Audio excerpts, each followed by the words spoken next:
equally devastating when you have to look into the face of the family and tell them this. They are heartbroken, and you see it on their face. We begin with breaking news of that heartbreak here at noon. The Kansas City, Kansas community mourning the death of a law enforcement officer yet again.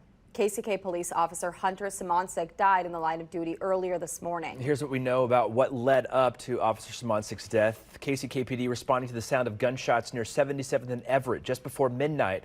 When officers got there, they found the suspect armed inside of a car. That suspect drove off, ultimately heading east on State Avenue. That's where Officer Simoncic was deploying stop sticks near Campus Boulevard from the median of the road. That suspect drove onto the median, hitting the officer. That suspect continued on, crashing his vehicle about 2.5 miles later near 65th and Caw Drive. And we want to show you the suspect. Police tell us 31-year-old Dennis Mitchell is in custody. He faces multiple charges, including vehicular homicide and fleeing police.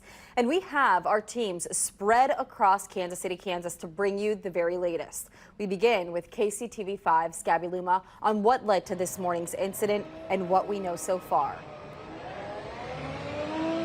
Yeah, Bill, Carolina, just a devastating morning here in KCK as yet another officer has died in the line of duty. Officer Simoncic was responding to a call of shots fired this morning near that KCK community college campus. That's where they found Dennis Mitchell III, that suspect, unconscious in his truck. He then woke up and drove away, leading those officers on that chase. Now, again, just an unimaginable tragedy here. An emotional press conference today as the department and community begin to mourn the life of 26-year-old Simoncic.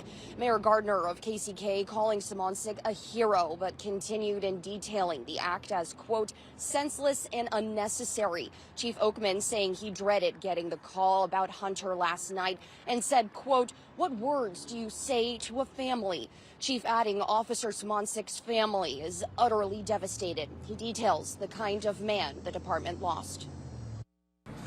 Good kid, volunteered to read.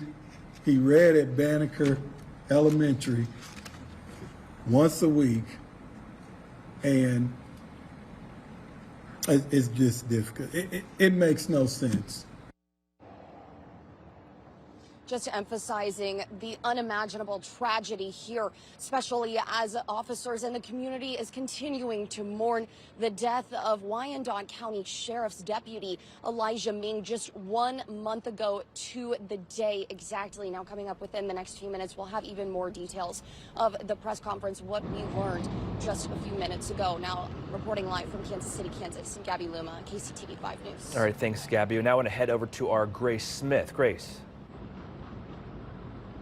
Hey, Bill. Well, we know, according to the press conference, that he was brought here to KU Med and then a procession proceeded to take him to the medical examiner's office. Now, just as a recap, look here, this is what we know about him. He was just 26 years old, described as a good kid. He graduated with a degree in sociology along with a master's in forensic science from Oklahoma State. He spent a lot of time in the community. As we just heard officials say, he read to kids once a week at Banneker Elementary. It was part of the Read to Lead, a nonprofit to improve literacy in communities. And he's originally from Galesburg, Kansas, in southern Kansas. Now, we are about to interview an organizer with this program to really learn more about who he was. I mean, he was in these communities, in these schools once a week reading to kids, and I just think that shows a lot about who he was. Back to you, Bill.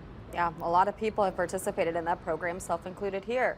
Grace, thank you. We now head out to our KCTV5's Morgan Rydell, who is out at 75th and Caw, where the suspect ended up crashing as that police chain claimed the life of KCK officer Hunter Simoncic.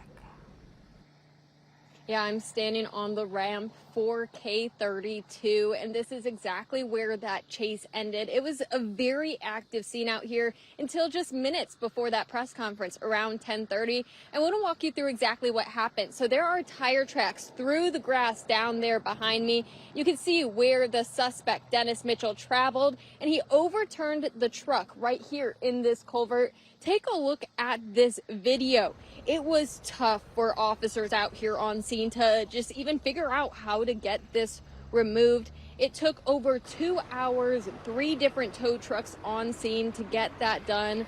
And KPI was also on scene out here all morning. I spoke with one agent who he was just having a tough time, and we spoke with him. We asked him just how they are doing, how he's doing. He said exhausted. Not only tracking down all that happened this morning, keep in mind this is scene number 2, but that this is 1 month to the day since local law enforcement officers lost Wyandotte County Sheriff's Deputy Elijah Ming. That was also a big part of that press conference just minutes ago. It's something KCK Police Chief Carl Oakman noted early this morning when all of this happened. And one thing that just really stuck out to me, talking about those ages, Officer Hunter, 26 years old. Elijah Ming, he was 34 years old. Just absolute tragedies that these departments who are very close are going through. Guys. All right, thank you so much, Morgan. Again, just as both her and Gabby have said, that today's tragic news comes just 1 month after our community has endured so much heartbreak.